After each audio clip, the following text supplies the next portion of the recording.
Good afternoon, everyone. The United States Constitution matters even during a pandemic.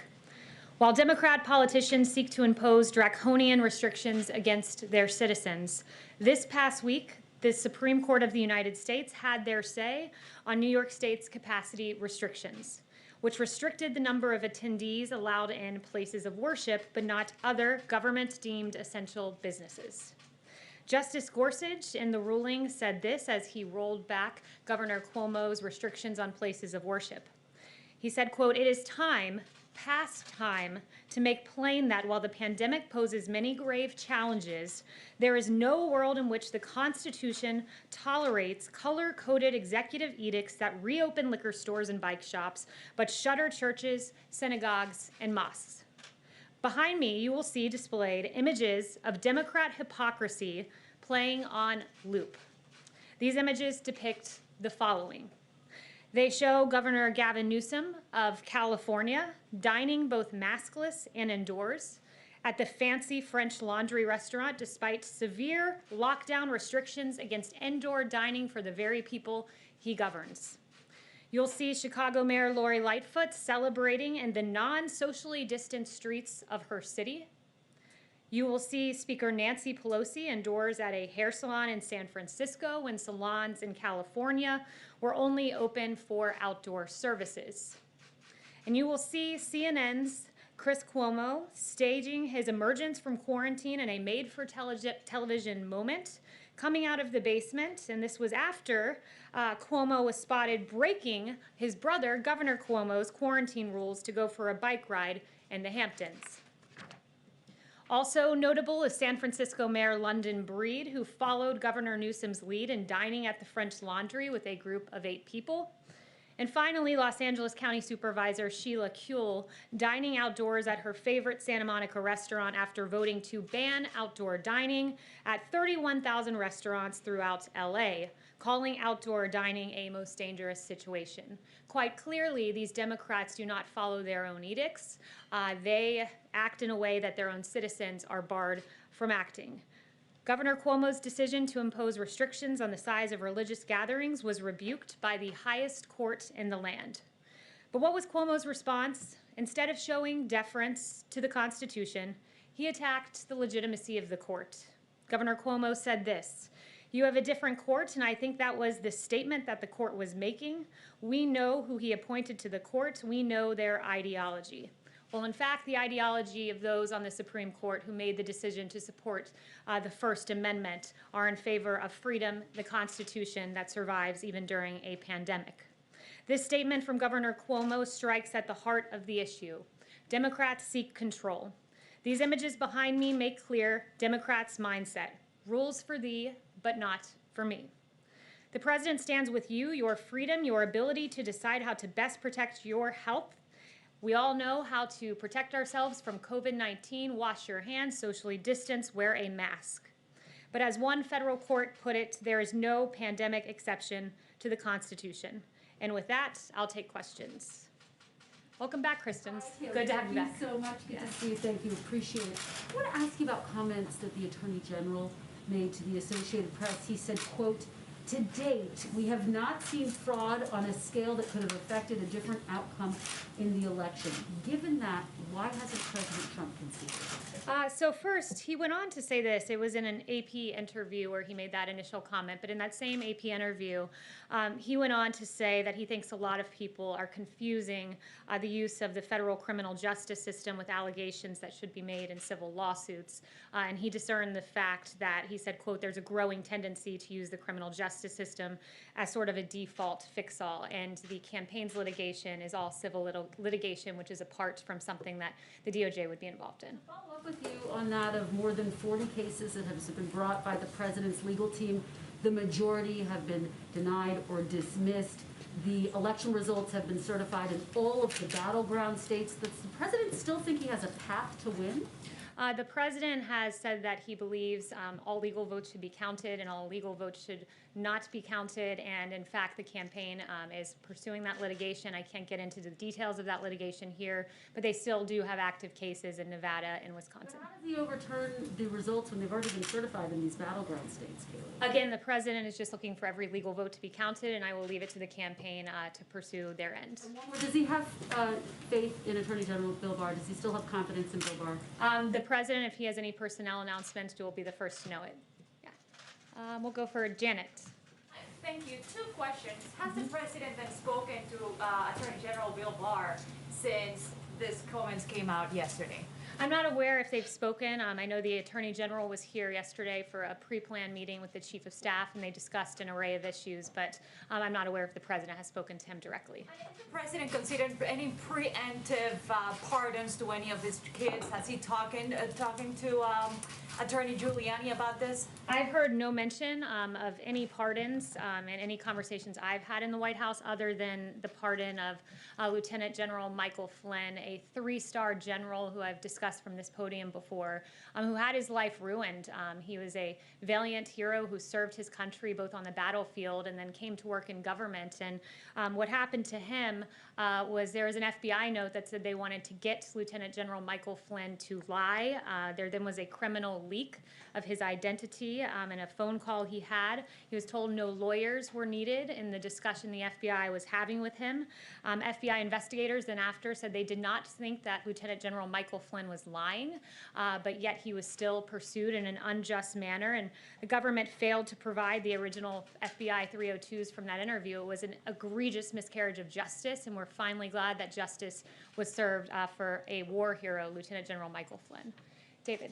Is the president planning to announce his 2024 candidacy in a formal event here at the White House before January 20th or even on January 20th? I've not heard any discussions of that. I'm aware of the reporting, but the president's campaign is currently pursuing active litigation, and that is the focus, at least at the moment. You heard his comments last night.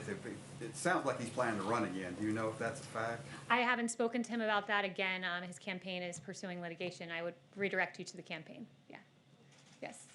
Mark Meadows has been meeting with Commissioner Hahn. What is being discussed? And also, did the White House get a heads up that the UK was going to be approving the Pfizer vaccine? I'm not aware of any heads up that we were given, but what I will say about Dr. Hahn is it is par for the course for the Chief of Staff to meet with him as we're trying to save American lives with a vaccine in record time. In fact, 2 vaccines, not only a vaccine in record time. You heard Monsef Salawi say a vaccine normally takes anywhere from 4 years to 25 years. He said that in an interview last week, and this was in 10 months. It's remarkable progress, but we still want to make sure that it comes as fast, as expeditiously, but as safely as possible, because we know that each day that passes, there are more American lives at stake. So we want to make sure it comes out as quickly as the data allows it to, and we will have 40 million doses by the end of the year, which is a tremendous achievement, not just to have gotten a vaccine in this time, but to have produced 40 million in advance. It's having a businessman as president. It's the Trump vaccine. Yes, Justin. Thanks. I had a couple policy things, but first I just wanted to go back to what you said about personnel. Right before the election in a rally, the president suggested that he might fire Dr. Fauci after the vote had happened. And so I was wondering if you could comment on what Dr. Fauci's status is and if you have any.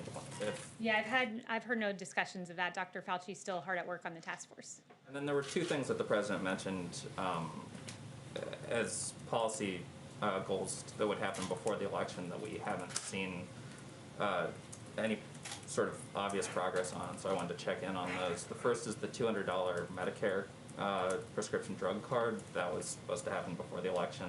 It seems to have sort of vanished, so I was wondering if you could give an update on that. Let me follow up with the Chief of Staff on that. I haven't heard any current discussions about it, but I will follow up with you. He had also promised an immigration order, an executive order on immigration that would protect Dreamers. Again, he promised that before the election. Do you have any update? He put forth many different immigration packages on HB1 visas and others to protect American workers. I'll circle back, but there were many iterations of immigration EOs prior to the election. Is that work progressing at this point, or have you sort of thrown in the towel? I think right now the focus is making sure that there is stimulus relief for Americans who are hurting right now. So that is the current active policy priority that we are working on moment by moment, along with COVID. Yes. Yes. Kaylee, as demonstrated by the large red ribbon out around the White House, yesterday was World AIDS Day. The president issued his proclamation yesterday, but consistent with his previous 3 proclamations, omitted any reference to LGBTQ people, even though they bear the brunt of HIV/AIDS. The president included a reference to racial and ethnic minorities, so why not LGBTQ people? The president honored World AIDS Day yesterday in a way that no president has before, with the red ribbon there, and I think that he commemorated the day as he should have. Why there's no reference to LGBTQ people in the Charlotte. proclamation? It's not Charlotte, go ahead. Thanks, Kaylee. I wanted to ask about Section 230. Is President Trump willing to allow a government shutdown over that in the National Defense Bill? The president has made clear the importance of 230, and I would point you to his tweet about how that pertains to the NDAA. One thing I would say, when you look at 230, just to explain for the American public exactly what that is, it's essentially a shield that is given to social media networks because they claim to be the public square. But in the case of Twitter, Twitter has become a publisher, choosing to fact check certain content. And when you're a publisher, there are certain responsibilities with that. You should not be immune from liability. And when you look at what Twitter has done on the Ayatollah Khomeini, we were just looking at his Twitter account before coming out here, and just a few weeks ago, the Ayatollah Khomeini of Iran tweeted, quote, "Why is it a crime to raise doubts about the Holocaust?" Something not worthy of a flag by Twitter, which is despicable when you think about it. Also, the Ayatollah has tweeted that Israel is a deadly cancerous growth that should be uprooted and destroyed, something that Twitter did not deem worthy of flagging or blocking in its entirety. And in fact, Twitter executives defended that move in front of the Knesset. This is a very important issue, one that there's even bipartisan agreement that something needs to be done. So the president will be unashamed in fighting against that kind of vitriol that we see and very hateful language that Twitter is publishing. Kristen. Thank you, Kaylee. Just one more question about Section 230. The Democratic chairman of the House Armed Services Committee, he put out a statement essentially saying that these two things are not related, Section 230 and something as big and important for our national security as the NDAA. So I just want to be clear here, is President Trump seriously considering and talking about vetoing the NDAA over Section 230? Yes, the president is serious about it, and I noted, when you have other world leaders that are making calls for genocide and Twitter not finding that worthy of flagging or blocking. Beyond that, you look at China, who's putting out disinformation. China tweeted out, I believe it was 6 days ago, I think it was November 25th, that COVID-19 did not originate in Wuhan, something that was not deemed worthy of flagging by Twitter. There are real grave concerns here, and the president stands by that. And it also is worth noting that the president will always defend our military, ensure that we get adequate defense funding, as he's gotten $2.9 trillion so far. But he is going to put the pressure on Congress to step up on this. And one more question about Attorney General Bill Barr's comments. I believe you said that you're not sure if President Trump and the Attorney General have spoken since he made those comments. Was that right? Yes, I'm not sure if they've spoken. But can you at least tell me, was President Trump upset when he heard the Attorney General say that he has not seen or the DOJ has not uncovered evidence of widespread voter fraud enough to overturn the outcome of the election? I haven't spoken with the president specifically about AG Barr or that comment. And I would also just point everyone to the revised, or the supplemental, I should say, not revised, comment that was put out by AG Barr in the wake of media reporting that seemed to misconstrue his statement. He said that some media outlets have, not he, I should say, the DOJ spokesperson, some media outlets have incorrectly reported that the department has concluded its investigation of election fraud and announced an affirmative finding of no fraud, and that is not what the AP reported nor what the AG stated. I think a lot of the media didn't read beyond that one comment to the civil part versus the criminal part. Well, I think maybe the discrepancy is, you have members of the Trump campaign coming forward and saying that there is hard evidence of widespread voter fraud enough to overturn the outcome of the election, and then you have the nation's top law enforcement officer, the Attorney General, saying if there is, he hasn't seen it. Well, the Attorney General was speaking to what has come before his desk, and again, I'd point you to the campaign for specific questions on this, but I would just say generally they are pursuing civil litigation, which in fact the Attorney General explicitly said some of this is meant more for civil litigation, which is what the campaign is currently pursuing. Kevin. Kaylee, is the president seriously considering skipping the inauguration? I'll leave that to the president to make his announcement. He tweeted something to the effect of he knows what his decision is and he'll make his decision at the right time. Rationale could he possibly have for skipping? I'm not going to speculate on the president's decision. I'll leave that to him to announce it. Just Yeah. one follow-up. There was a report yesterday on federal officials investigating a potential bribe for pardon scheme. Has anybody at the White House been questioned by federal law enforcement officials regarding potential bribes for a pardon? No, and in fact, a DOJ official said yesterday that no government official was or is currently a subject or target of the investigation disclosed in this filing. Yeah. Andrea? So thanks for taking my question. I wanted to ask about FBI Director Wray. Though it looks like President-elect Biden wants to keep him in the job, does that change the president's perspective on FBI Director Wray, and does he retain full confidence in him? And I have just a quick follow-up. Yeah, he's made no assessments, and at least in my presence, about that. And if we have any personnel announcements, we'll let you know. Okay, great. Can I just follow up on the vaccine issue? You said 40 million doses. I recall the president saying, and perhaps even you saying, that you were looking for 100 million doses by the end of the year. That 40 million is quite a bit short. So can you just clarify that number? So there are currently 6 vaccines that we have identified as vaccines that we were hopeful would come to fruition. And with several of those, if not each of them, I can follow up with you on the exact number. We have manufacturing contracts. So we have manufactured doses with several of these, but they have to come to completion. So with each new vaccine that comes, along with that will come millions and millions of doses that have already been manufactured in time. But currently, of the 4 vaccines in phase 3 clinical trial, Moderna, Pfizer, AstraZeneca, and Janssen, 2 of those have gotten to the point of applying for an EUA. So really, it's incumbent on the manufacturer and those going through the phase 3 clinical trial to get that data to us, and then it's manufactured and ready to go. So the moment someone else gets to a 94% effectiveness rate or whatever the barometer is, we will have those doses. Yes. Yes. Thanks, Kaylee. I have just 2 quick questions if I could. Georgia officials have said election workers there are facing threats because of the president's false claims about winning the state and his rhetoric about the election. Does the president condemn threats against election workers, or does he take any responsibility for those threats? We condemn any threats against anyone. There's no place for violence.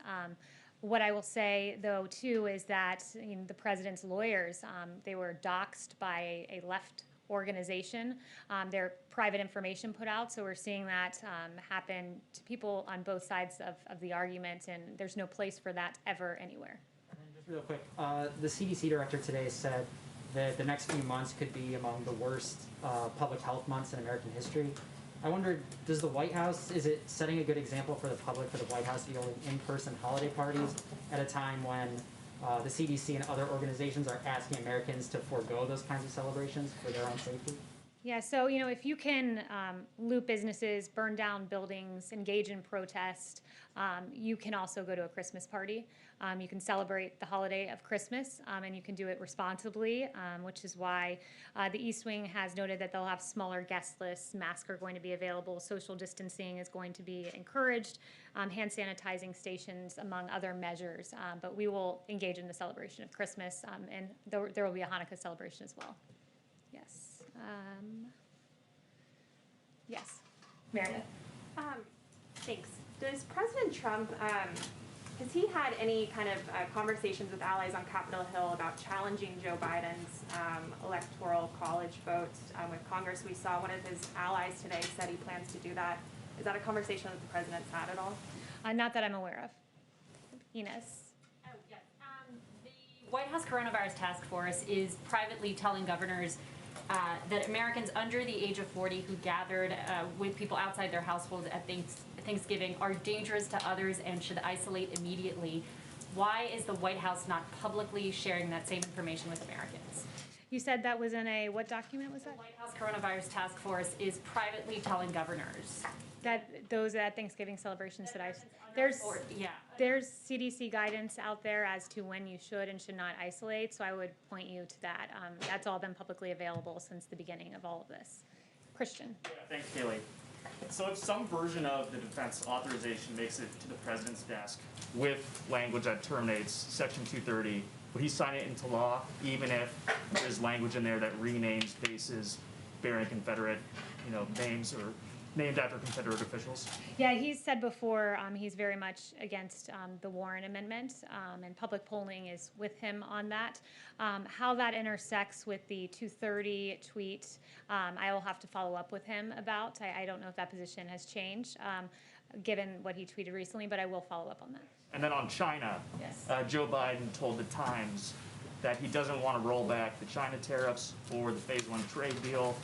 Do you know if the president plans on reaching out to Mr. Biden to talk about, China trade, since it's been such a hot policy issue, or any other policy really, before January 20th? I'm not aware of any plans of that at the moment, but if I do, I'll let you know. Yeah. Meredith. You gave some examples of, lawmakers who've been talking about COVID, but I am curious, where has President Trump been in offering public leadership on this topic of the coronavirus, especially as we've seen cases surge? We haven't seen the president make any sort of public comments or even tweets about this surge in cases. So I'm curious what sort of examples you have. Yeah, quite a bit. I mean, he's created the greatest testing system in the world. He gave a press conference about 2 weeks ago, I believe, on the vaccine, which he has done at warp speed because he's torn down bureaucratic barriers. He's been hard at work. He's done, I don't know how many coronavirus task force briefings from this podium, but the work he's done speaks for itself. The fact that now the case fatality rate in this country is 2%. It was 6% in April, and what that means is it's a testament to our therapeutics. Another thing that happened recently, in fact, mid-November, got almost no attention, but it's, again, a testament to the president, is the two new therapeutics. They are renditions of, one is a monoclonal antibody, another one is a Regeneron therapeutic, and these two therapeutics are given to people with mild to moderate COVID symptoms that are at high risk for severe COVID or hospitalization. So the fact that we've got to the point where we now have therapeutics we can give you in advance to try to prevent you from going to a hospital, and we've sent out 169,000 vials of one and 36,000 vials of another just in a few weeks. He's hard at work at this with the task force behind the scenes. And when we talk about his public leadership, just on COVID generally, I think it's a fitting time, given your question, to note Dr. Fauci now says that we should keep the schools open. He said that this Sunday. This is something the president has said for months. It caused me to go back to July and look at one of my briefing books from July 16th, 2020. And what I found in there was this. The science was always on our side about keeping schools open, way back in July. It's being acknowledged now, but in July you had Dr. Redfield saying, unlike flu, kids are not driving the transmission cycle. You had Dr. Atlas, who's been a leading voice on keeping the schools open, saying everyone else in the Western world, our peer nations are doing it. We can do it. This was back in July. We had a study from the Netherlands about few reports of infections from schools that had stayed open. This was back in July. You had a Yale School of Public Health professor named Albert Coe saying that the bottom line is the impacts of COVID-19 on children is minimal or very low compared to other groups. There was a Lancet quote to that same effect. This was back in July when the president was saying, keep the schools open. I'm looking at the science. It's detrimental to keep kids out of school. But what were Democrats saying? When the president was following the science, here's what Democrats were saying. You had Governor Gavin Newsom say this, I'm not taking pressure from Trump on opening schools. You had Governor Cuomo saying it's not up to the president about opening schools as schools were shut down. You had Mayor de Blasio, who interestingly reversed himself this week, and now kids can go back to school. But back in July, when the science was on our side, he was saying what we won't do is ignore the science and recklessly charge ahead like our president, who was always following the science. You had Jennifer Rubin tweeting that now he wants to kill your kids. I'm not sure how that's responsible reporting.